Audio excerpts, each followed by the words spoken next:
La carreta es el rancho que camina, con el tiempo ha dormido en su rodar. Es el alma apacible del labriego, con sus ansias fatigadas de esperar.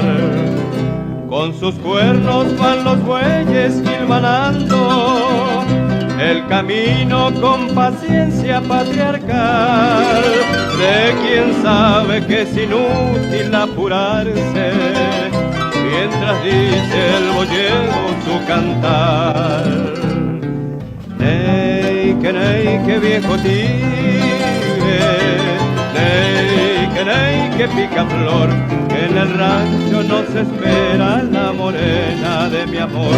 Con el mate saludando nos dará su corazón.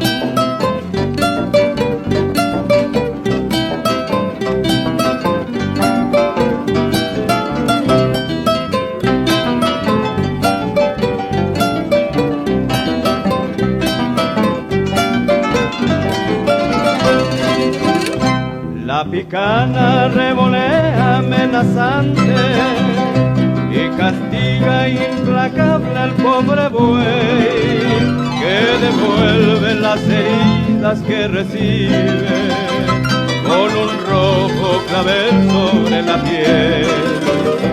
La carreta lentamente se desplaza, protestando con sus ejes al girar, dando tumbos se emborracha de impaciencia, y el boyero se impacienta por llegar.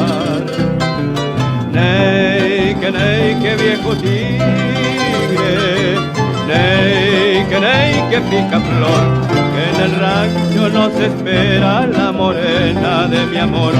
Con el mate saludando nos dará su corazón.